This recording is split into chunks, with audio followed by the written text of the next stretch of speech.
የመሬት ጉዳይ ነው። ወልቃይት የመሬት ነገር ነው። ገና እሳት ሆኖ ይወጣል። የቴዎድሮስ አገር ነው ጎንደሬ። እንደዚህ ቃል ነገር የለም። ይሄ ነው የሚያጨርሰው።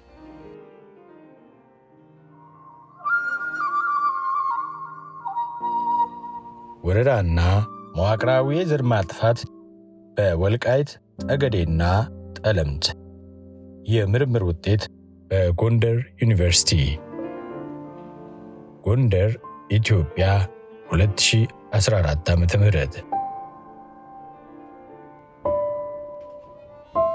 ማሳሰቢያ፣ ይህ የምርምር ውጤት መጽሐፍ ህወሓት ወልቃይት ጠገዴና ጠለምትን በኃይል ተቆጣጥሮ በነበረበት ዘመን በህዝቡ ላይ ያደረሳቸው ታሪካዊ፣ ማህበራዊ፣ ሰብአዊና ኢኮኖሚያዊ ግፎች ሳይንሳዊ በሆነ መልኩ ናሙናዎችን በመውሰድ የተሰራ ጥናት እንጂ አጠቃላይ ህወሓት ባደረሰው ውድመት ዙሪያ ሙሉ ቆጠራ ያልተካሄደ በመሆኑ በጉዳቱ ውስጥ ያልተነገሩ፣ ስማቸው ያልተጠቀሰ፣ ገና ተጨማሪ ጥናት የሚጠይቁ በርካታ ጉዳዮች መኖራቸውን አንባቢያን ግንዛቤ ውስጥ እንዲያስገቡ እናሳስባለን።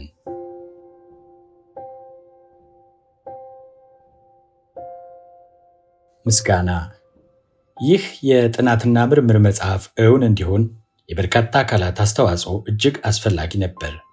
ምክንያቱም ጥናቱ የተከናወነበት ጊዜ አካባቢው ከበርካታ ዓመታት ወረራ ነፃ የሆነበትና በአካባቢው የጦርነት ድባብ የነበረበት በመሆኑ ብዙ ነገሮች ለመደበኛ የጥናት አካሄድ አስቸጋሪ ስለነበሩ ያለ ግለሰቦችና ተቋማት ቀና ተሳትፎና ትብብር በእጅጉ ፈታኝ ይሆን ነበር።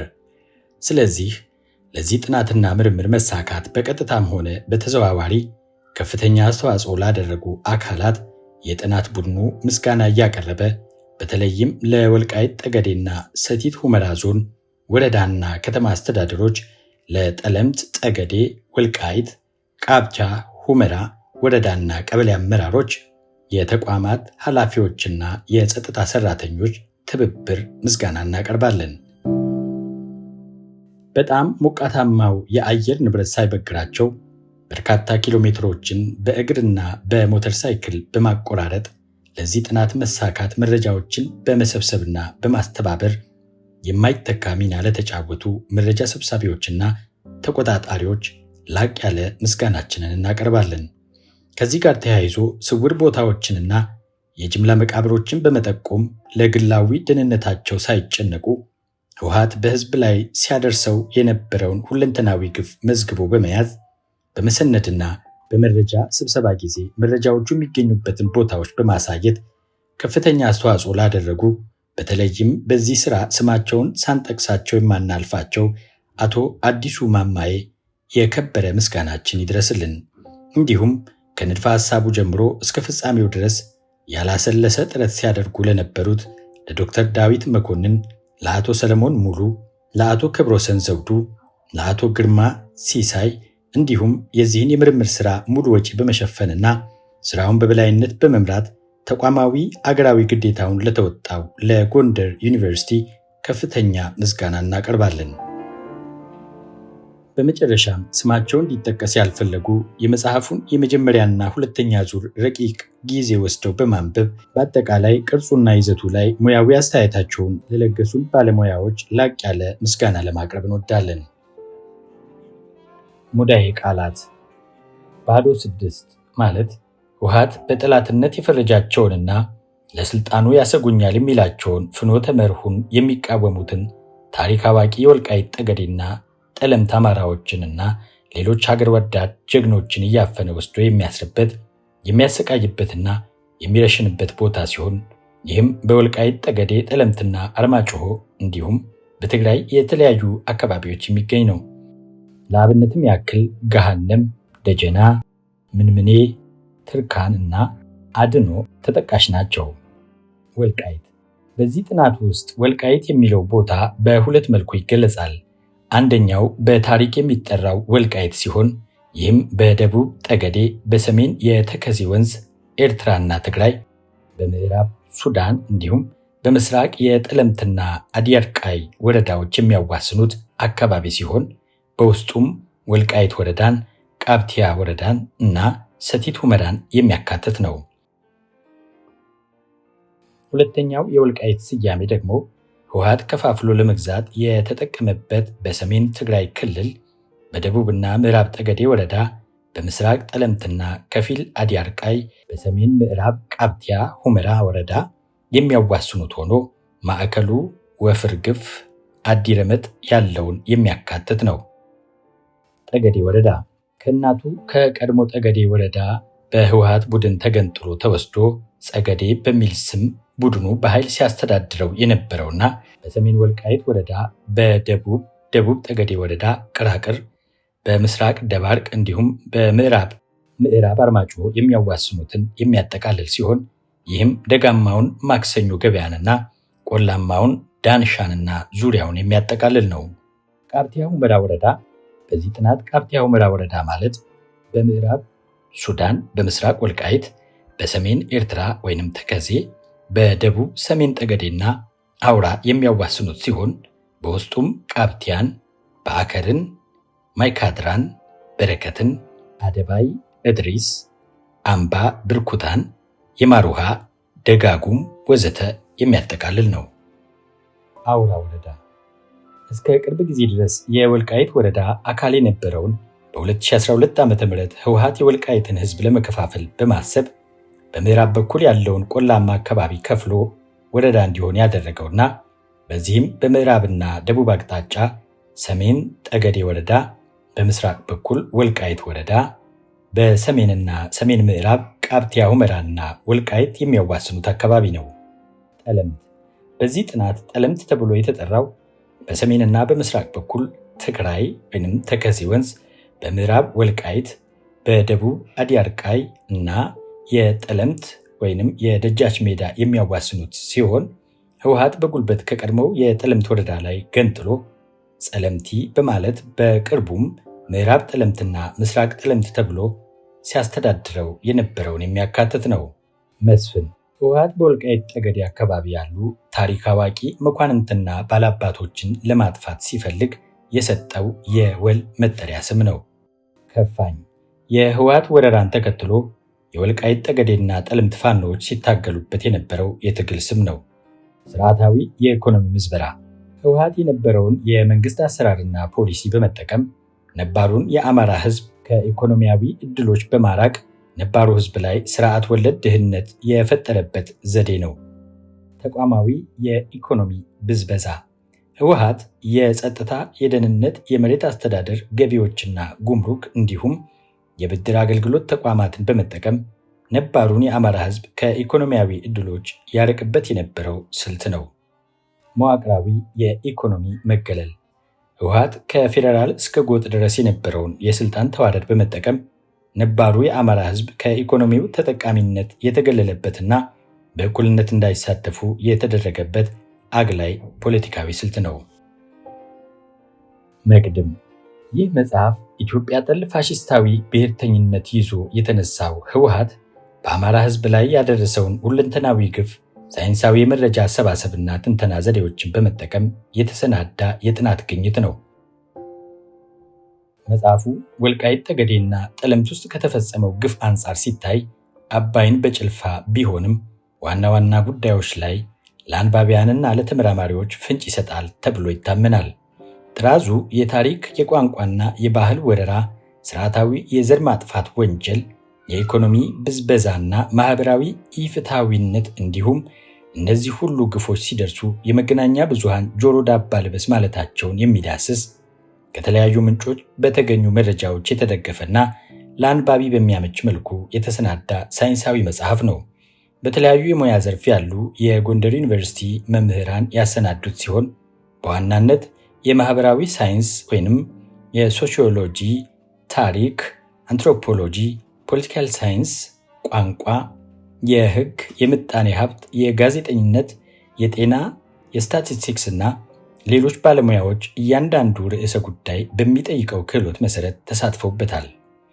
መጽሐፉ እንዲጻፍ እንደ ዋና ምክንያት የሚወሰደው በወልቃይት ጠገዴና ጠለምት የአማራ ህዝብ በህወሓት ጽንፈኛ ብሔርተኞች የውስጥ ቅኝ ግዛት ስር ወድቆ ስርዓታዊ ዘር ማጥፋት፣ ስልታዊ የማንነት ገፈፋና ህልቆ መሳፍርት የግፍ ቀንበር ውስጥ የነበረ በመሆኑና ይህም እውነታ ባልተቀናጀ መልኩ በግለሰቦች ከሚነገረው እንደሚልቅ ቅድመ ጥናት መረጃዎች ይጠቁሙ ስለነበር ነው።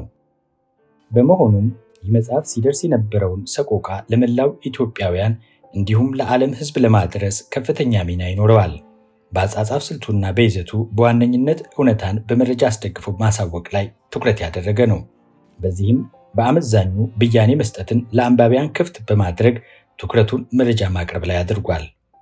መጽሐፉ በተለያዩ ክፍሎች የተሰናዳ ሲሆን ምዕራፍ 1 የጋራ መግቢያና ጥናቱ የተጠቀማቸው የመረጃ አሰባሰብና ትንተና ዘዴዎችን በዝርዝር ቀርቦበታል። ምዕራፍ 2 የታሪክ የባህልና የቋንቋ ወረራዎች በስፋት ተዳሰውበታል። ህወሓት ወደ ወልቃይት ጠገዴ ከገባበት ከ1972 ዓ.ም ጀምሮ ያከናወነው የባህልና የቋንቋ ገፈፋና ስልቀጣ እንዲሁም የታሪክ ወረራ በታሪካዊ ሰነዶችና በአሁናዊ መረጃዎች ተሰናስኖ ቀርቧል። ምዕራፍ 3 በአካባቢው የደረሰውን የዘር ማጥፋት ወንጀል የያዘ ሲሆን የዘር ማጥፋት ወንጀል ብያኔን በሰብአዊነት ላይ የተፈጸመና የዘር ማጥፋት ወንጀል ማህበረሰባዊ እይታ እንዲሁም አጠቃላይ በወልቃይት ጠገዴና ጠለምት ያለ የአማራ ህዝብ በህወሓት የደረሰበትን የወንጀል ጥቃት ምጣኔ በመጠናዊና አይነታዊ መረጃዎች ተመሳክሮ ተቀምጦበታል። በተጨማሪም በየቦታው የሚገኙ የጅምላ መቃብሮችና ሌሎች የዘር ማጥፋት ወንጀሎች መፈጸሙን የሚያስረዱ አሻራዎች እንዲሁም የቃልና ምስል መረጃዎች ተካተውበታል። ምዕራፍ 4 ህወሓት በወልቃይት ጠገዴና ጠለምት ሲፈጽም የኖረውን ስርዓታዊ የኢኮኖሚ ብዝበዛ የሚገልጽ ሲሆን ምዕራፍ 5 የጤናና ትምህርት ኢፍትሐዊነትን ያስረዳል። ምዕራፍ 6 ደግሞ መገናኛ ብዙሃን የወልቃይት ጠገዴና ጠለምት ግፍ ያስተናገዱበትን አውድና አፈና በዝርዝር የሚያሳይ ሲሆን ምዕራፍ 7 የሁሉንም ምዕራፎች መደምደሚያና ምክረ ሐሳቦች አጠቃልሎ በማቅረብ ይቋጫል። መልካም ንባብ።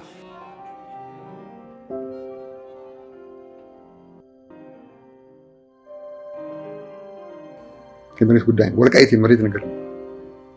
ገና እሳት ሆኖ ይወጣል። የቴዎድሮስ ሀገር ነው ጎንደሬ። እንደዚህ ቀላል ነገር የለም። ይሄ ነው የሚያጨርሰው።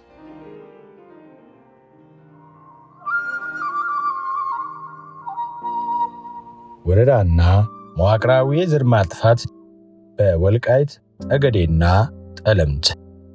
የምርምር ውጤት በጎንደር ዩኒቨርሲቲ። ምዕራፍ 1 መግቢያ። የጥናቱ ዳራ። ኢትዮጵያ የሰው ዘር መገኛ፣ የጥንታዊ ስልጣኔ ባለቤት፣ ከ3000 ዘመናት በላይ የሥነ መንግሥት ልምድ ያላት፣ ትውልዶች እየተቀባበሉ ያቆዩት፣ ቅኝ ገዢዎችን ለመጀመሪያ ጊዜ በማሸነፍ የጥቁሮችን የነፃነት ትግል ያቀጣጠለች፣ የተለያዩና ብዙ የባህልና ቋንቋ ባለቤት የሆኑ ማህበረሰቦች በመስተጋብር የኖሩባት ሀገር ናት። የግዛት ወሰኗ በዘመናት ሂደት ውስጥ አንድ ጊዜ ሲሰፋ ሌላ ጊዜ ሲጠብ ቢኖርም የአሁኗ የኢትዮጵያ ሀገረ መንግስት ቅርጽ በዳግማዊ አጤ ምኒልክ ዘመን የተበጀ ነው። ኢትዮጵያውያን ለሀገራቸው ክብር ከፍተኛ ቀናኢነት ያላቸው በመሆናቸው ጠላት ለመውረር ሲሞክር ያለ ስስት እስከ ሕይወት መስዋዕትነት ድረስ እየከፈሉ አሁን እስከምንገኝበት ዘመን ድረስ ዳር ድንበሯና ሉዓላዊነቷ የተጠበቀ ሀገር ለትውልድ አስረክበዋል። ኢትዮጵያውያን ለሉዓላዊነታቸው የሚሰጡት ትኩረት እንዲሁም ለሀገር ዳር ድንበር ሲሉ በኢትዮጵያ ጠላቶች ላይ ያስመዘግቧቸው አንጸባራቂ ድሎች በዓለም ላይ ወዳጅ ያፈሩትን ያክል ጥቂት የማይባሉ ጠላቶችንም አፍርተዋል። እነዚህ ጠላቶች በሁለት መልኩ ኢትዮጵያ ላይ ክስ ያቀርባሉ። አንደኛ፣ ኢትዮጵያ የራሷን ሀብት የውጭ ኃይሎች እንዳሻቸው ገብተው እንዲዘርፉና ወደ ሀገራቸው እንዲያግዙ አለመፍቀዷ ሲሆን፣ ሁለተኛው ደግሞ ቅኝ ገዢዎችን ለመጀመሪያ ጊዜ በአድዋ ጦርነት ላይ ማንበርከኳ ለመላው ጥቁሮች የነፃነት ትግል እንዲቀጣጠል በአፍሪካና ላቲን አሜሪካ አህጉሮች ውስጥ በቅኝ ተገዥነት ሲሰቃዩ የነበሩ ህዝቦች ቅኝ ገዢን ማሸነፍ ይቻላል የሚለውን ስሜት መፍጠሩ ነው። እነዚህ ጠላቶች ኢትዮጵያን ለማንበርከክ ዋናው ዋልታና ማገር ሆኖ አገሪቷን የያዛት የትኛው ህዝብ እንደሆነ ቀድመው መረጃ በመሰብሰብ ጥናት በማድረግ ኢትዮጵያን ማሸነፍ ወይም መበተን ከሚቻልባቸው መንገዶች አንዱ የአማራን ህዝብ በማጥፋት ወይንም በማዳከም ነው የሚል ድምዳሜ ላይ ደርሰዋል። በዚህም መሰረት የኢትዮጵያ ጠላቶች የአማራን ህዝብ ለማጥፋት ወይም ለማዳከም የተለያዩ ስልቶችን ነድፈው ተንቀሳቅሰዋል። ከስልቶቻቸው መካከል አንዱ በኢትዮጵያ ውስጥ ጸረ አማራ ትርክት በመፍጠር አማራው በሌሎች የኢትዮጵያ ብሔረሰቦች በጥርጣሬ እንዲታይ የተፈጠረውን ታሪክ ተቀብለው የሚያስተጋቡና ኢትዮጵያን የሚወጉ የተለያዩ የፖለቲካ ተላላኪ ኃይሎችን አዘጋጅተው ሁለንተናዊ ድጋፍ አድርገዋል። የዚህ ማሳያ ባሮ ሮማን ፕሮቻስካ የሚባል ጸሐፊ ኢትዮጵያ የባሩድ በርሚል 1935 በሚል ርዕስ ባሳተመው መጽሐፍ ኢትዮጵያ የብዙ ሃይማኖቶች፣ ቋንቋዎችና ጎሳዎች ሀገር መሆኗን ጠቅሶ እነዚህ ብዝሃነቶች በአናሳዎች የበላይነት እንደተጨፈለቁና ራስን በራስ የማስተዳደር ዕድል ማግኘት እንደሚገባቸው ያትታል። የኢትዮጵያን የግዛት አንድነትና ሉዓላዊነት የመዳፈር እንዲሁም በብሔር የተከፋፈለች ምድር እንድትሆን የማድረጉ ጥንስስ ከዚያ ጊዜ ይጀምራል። በተጨማሪም ፕሮቻስካ በዚህ መጽሐፍ ኢትዮጵያውያን በአቢሲኒያ ነገሥታት በመመራትና በመደራጀት ለነጭ ዘር ጥላቻ እንዳላቸውና ለመላው አውሮፓውያን ስጋት እንደሆኑ ከገጽ 18 እስከ 19 ለዚህም ተጠያቂው በአብዛኛው አማራ እንደሆነና ይህ ሕዝብ ሌሎች የኢትዮጵያ ጎሳዎችን በጭቆና ሲያስተዳድር እንደነበር በማድረግ በውሸት ትርክት ያትታል። ከነዚህ የጠላት ተላላኪዎች መካከል ዋናው የትግራይ ሪፐብሊክን ለመመስረት አቅዶ ፍኖተ መርሁን ወይንም ማኒፌስቶውን የካቲት 1968 ዓ.ም ያስተዋወቀው ህዝባዊ ወያኔ ሓርነት ትግራይ ህወሓት ወይንም የትግራይ ህዝብ ነፃ አውጪ ድርጅት ትህነአድ ነው። ይህ የፖለቲካ ድርጅት የመጀመሪያ ማኒፌስቶውን ሲያስተዋውቅ በሰነዱ ላይ በጉልህ ተጽፎ የሚነበበው ዓላማ የሚከተለው ነበረ። ዓላማውና ስራው የትግራይ ህዝብ ብሔራዊ ትግል ጸረ የአማራ ብሔራዊ ጭቆና፣ ጸረ ኢምፔሪያሊዝም እንዲሁም ጸረ ንዑስ ከበርቲያዊ ጠጋኝ ለውጥ ነው። ስለዚህ የአብዮታዊው ትግል ዓላማ ከባላባታዊ ስርዓትና ከኢምፔሪያሊዝም ነፃ የሆነ የትግራዊ ዲሞክራሲያዊ ሪፐብሊክ ማቋቋም ይሆናል። ትህነአድ 1968። በዚህ አገላለጽ ይህ ድርጅት ከመሰረቱ ጸረ አማራነትን አረጋግጦ ትግል እንደጀመረ ያሳያል። መዳረሻ ግቡ ደግሞ ነፃ ትግራይ ሪፐብሊክን መመስረት ነው። የማደራጃ ስልቱም ጠባብ ብሔርተኝነት ነው። የአብዛኛው የአፍሪካና የኤስያ ሀገሮች ድንበር የቅኝ ገዢዎችን መስመር የተከተለ ቢሆንም ብሔርን መሰረት ያደረገ አዳዲስ የመንግስት ምስረታ እስካሁን ድረስ የቀጠለ ታሪካዊ ክስተት ነው። ለምሳሌ ኤርትራ ከኢትዮጵያ፣ ደቡብ ሱዳን ከሱዳን እንዲሁም በደም አፋሳሽ ጦርነት የከሸፈው ከናይጄሪያ ተገንጥሎ በኢቦ ህዝቦች ሊመሰረት የነበረው የቢያፍራ ነፃ ግዛትን መጥቀስ ይቻላል። በዚህ ሕሳቤ ስንመለከተውና በፍኖተ መርሁ እንደተረዳነው ህወሓት አጎራባች ህዝቦችን በመውረርና በማጥፋት ነፃ ትግራይን ለመመስረት ረጅም ርቀት እንደሄደ እንረዳለን። በጋድ 2013 አገላለጽ መሰረት የህዝብ ብዝሃነትና ልዩነት ባለባቸው ሀገራት በሃይማኖት፣ በብሔር ወይም በሌሎች መስፈርቶች አናሳ ቁጥር ያላቸው ቡድኖች አብላጫ ቁጥር ባለው ቡድን የበላይነት ስር የመውደቅና የመዋጥ አደጋ ሊጋረጥባቸው ይችላል። ባልተለመደ መልኩ ከህዳጣን የጎሳ ቡድን የወጣው የህወሓት ቡድን ብዙሃን ኢትዮጵያውያንን በበላይነት በመምራት የፖለቲካና የኢኮኖሚ ኢፍትሐዊ ስርዓት ዘርግቶ ቆይቷል። ቴዎድሮስ አያሌው እንደ አውሮፓውያን አቆጣጠር 2014 ዓ.ም በጻፈው የሁለተኛ ዲግሪ ማሟያ ጥናት በኢትዮጵያ የህወሓት የጎሳ አናሳ ቡድን፣ በሶሪያ የአላዊ አናሳ የሃይማኖት ቡድንና በሩዋንዳ የቱትሲ አናሳ የጎሳ ቡድን ባለፉት ታሪካቸው የነበራቸውን በብዙሃን የበላይነት የመመራት ቅራኔ ምክንያት የረጅም ጊዜ ጠንካራ ትግል በማድረግ ብዙሃንን መቆጣጠር መቻላቸውን ያብራራል። ስለዚህ በቁጥር መበለጣቸውን በማሰብ በብዙሃን ላይ ያልተገባ የጭቆናና የበዝበዛ ስርዓት ሊዘረጉ ይችላሉ። የታላቋ ትግራይ ሪፐብሊክን ለመመስረት ወደ በረሃ የወረደው የህወሓት ቡድን ሀገር ለመሆን ለም መሬትና ከጎረቤት አገራት ጋር የሚያገናኝ ድንበር እንደሚያስፈልግ ስለተረዳ ከትግራይ ነባር ይዞታዎች ውጭ ወረራ በማካሄድ ታሪካዊና ተፈጥሯዊ ድንበር የሆነውን የተከዜን ወንዝ በመሻገር በ1970ዎቹ መጀመሪያ ወልቃይትን፣ ጠለምትን፣ ጠገዴንና አካባቢውን በኃይል ተቆጣጠረ።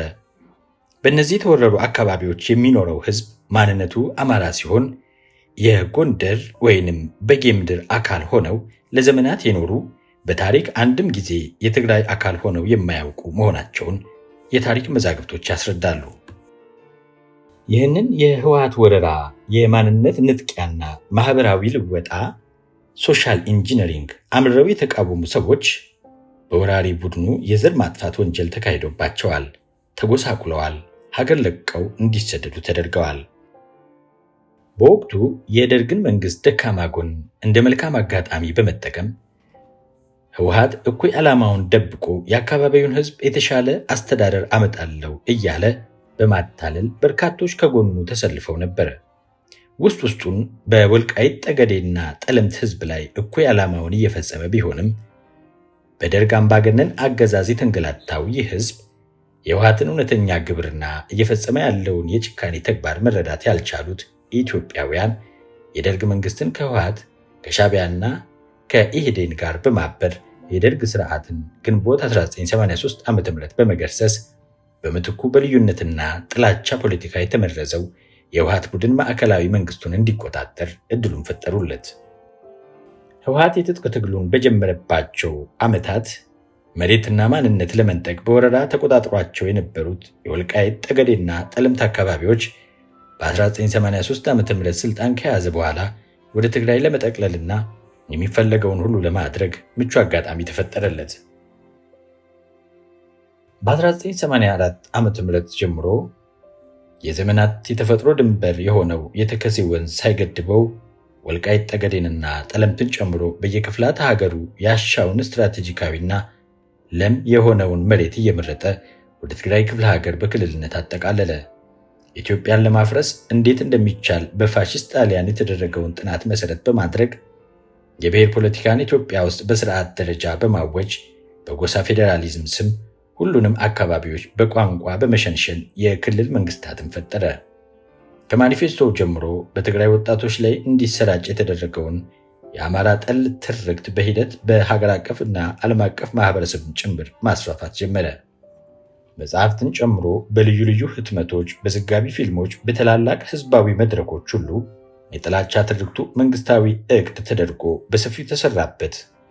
አማራን አንገት ለማስደፋትና በሁሉም ብሔሮች ዘንድ በጥላቻ አይን እንዲታይ አማራ ጨቋኝ ነው፣ አማራ ነፍጠኛ ነው፣ አማራ ገዢ መደብ ነው የሚሉ አዳዲስ ትርክቶችን በማሰልጠኛ ሰነዶች በብዛት ተዘጋጅተው ከአንደኛ ደረጃ ተማሪዎች እስከ ዩኒቨርሲቲ መምህራን ከሃይማኖት ተቋማት እስከ ሴቶች አደረጃጀት ድረስ ሐሰቱን እውነት እንደሆነ ተደርጎ በተለያየ ቋንቋ ተተርጉሞ በሁሉም ልብ እንዲሰርጽ ተደረገ። ይህ አልበቃ ብሎ አማራ ኦሮሞን ጨቁኖ ነበር በሚል አዛኝ ቅቤ አንጓች የሆነ ውስጠ መርዝ የጥላቻ ግንብ በአደባባይ ተተከለ። የወልቃይት አካባቢ ህዝብ ከኤርትራውያን ጋር በኩታ ገጠምነት የሚኖር የኤርትራ ትግረኛ ትግረ ቋንቋን ለንግድና ለመግባቢያነት የሚጠቀም መሆኑን እንደ መልካም አጋጣሚ በመጠቀም የወልቃይት ሁመራ አካባቢ ህዝብ ከአማርኛ በተጨማሪ ትግርኛ ስለሚናገር የትግራዋይ ማንነት አለው የሚል መደምደሚያ ላይ በመድረስ ከ3 አስርት ዓመታት በላይ በኃይል በመውረርና ወደ ትግራይ ክልል በማካለል ያሻውን ሲያደርግ ቆይቷል። ምንም እንኳን የወልቃይት አካባቢ ህዝብ ከአማርኛ ቀጥሎ ትግርኛ ብቻ ሳይሆን አረብኛን ጨምሮ ሌሎች ቋንቋዎችን የሚናገር ቢሆንም ከመጀመሪያውም ወረራ በመፈጸም ወልቃይትን፣ ጠገዴን እና ጠለምትን ለዘመናት ተነጣጥለው ከማያውቁት ከአማራ ማንነታቸው በመነጠል ያለምንም ታሪካዊና ህጋዊ መሰረት በታሪክ፣ በባህል፣ በተፈጥሯዊ አቀማመጥና በስነ ልቦና ምንም አይነት ግንኙነት ከሌላቸው ህዝቦች ጋር በጉልበትና በማናለብኝነት ፖለቲካዊ ውሳኔ በመወሰን ትግሬ ናቸው ብሎ በመጥራት ወደ ትግራይ ክልል እንዲጠቃለሉ አድርጓል። በመንግስትነት ለ30 ዓመታት ኢትዮጵያን በብሔርና በቋንቋ በመከፋፈል ገዝቷል። በተለይም የወልቃይት ጠገዴና ጠለምት ባለአባትና ባለርስት ነዋሪዎችን በጅምላ በመግደል በማፈናቀልና አፍኖ በመያዝ ድምፃቸውን ዓለም እንዳይሰማው በማድረግ አዲስ ማንነት፣ ቋንቋ፣ ባህል እንዲላበሱ ለማድረግ ከፍተኛ ዘመቻ ሲያካሂድ ቆይቷል። ህወሓት ከ30 ዓመታት በላይ በጉልበት በገዛቸው ነገር ግን የአማራ ማንነት ባላቸው ማህበረሰብ ክፍሎች ላይ ከፍተኛ በደል ሲፈጽም መኖሩንና በወረራ ተቆጣጥሮት የነበረውን የወልቃይት አካባቢ እንደሚለቅ ሲገነዘብ ህዳር 2013 ዓ.ም መጀመሪያ ላይ በአማራ ተወላጆች ላይ በማይካድራ የፈጸመው እጅግ አሰቃቂ የዘር ተኮር ጥቃት የቡድኑን ማንነት የዓለም ህዝብ በውል እንዲገነዘብ አድርጎታል።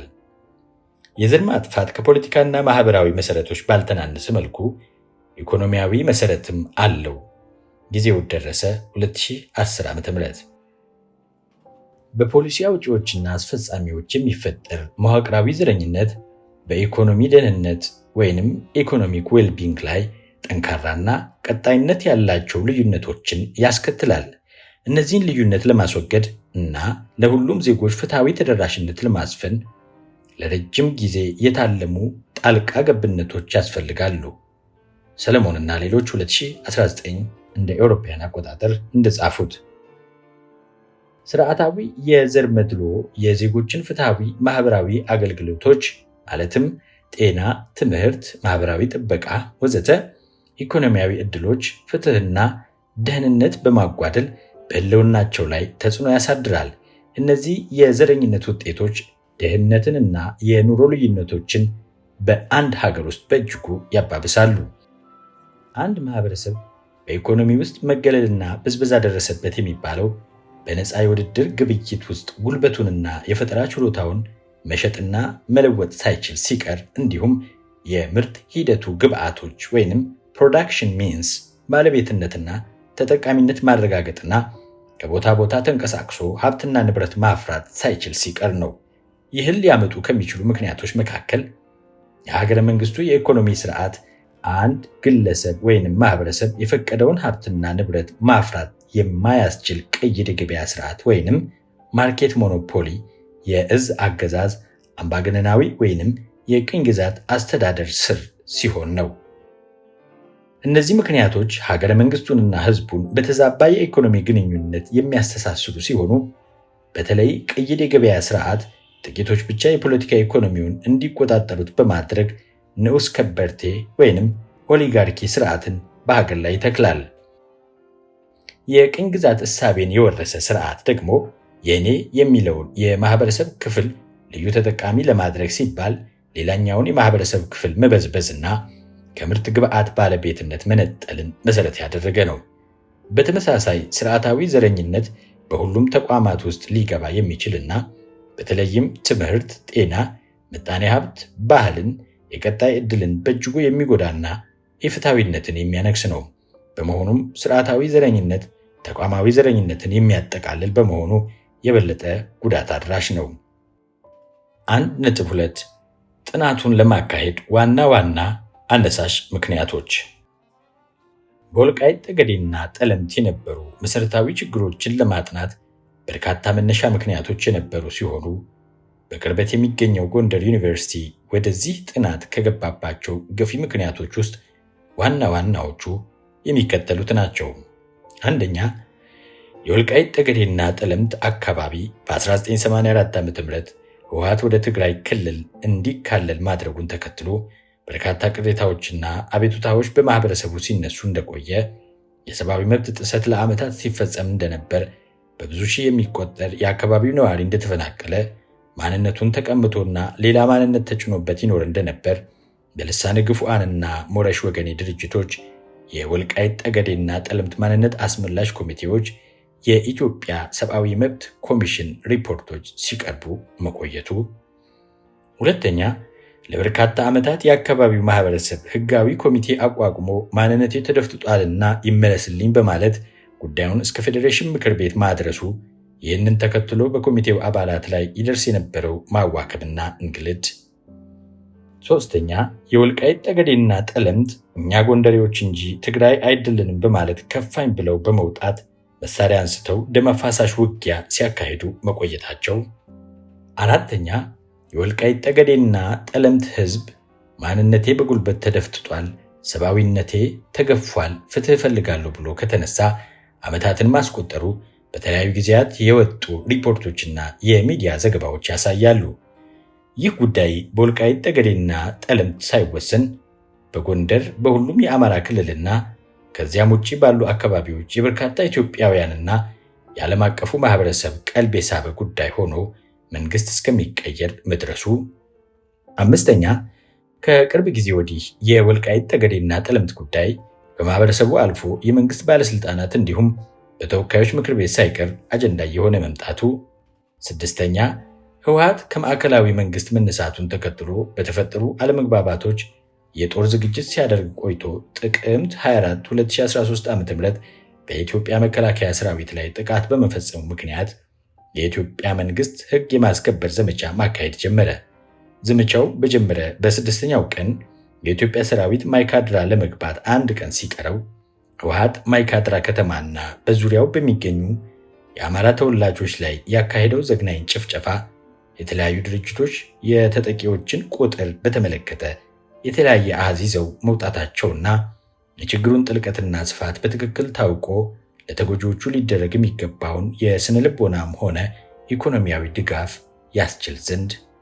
7ኛ የአካባቢው ተወላጆች እንዲሁም የህወሓት አባላት የነበሩ ሳይቀሩ የወልቃይት ጠገዴና ጠለምት አማራዎች ላይ የዘር ማጥፋት ወንጀል መፈጸሙንና በርካታ የጅምላ መቃብሮች መኖራቸውን በየጊዜው ጥቆማ ሲሰጡ መደመጣቸው።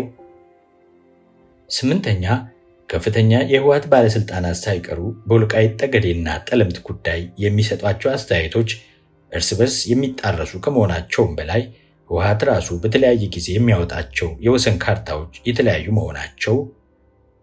9ኛ በርካታ ነባር የአካባቢው ተወላጆች በየጊዜው ቀያቸውን እየለቀቁ ወደ አጎራባች አካባቢዎች ብሎም ወደ ውጭ ሀገር ድረስ መፍለሳቸው።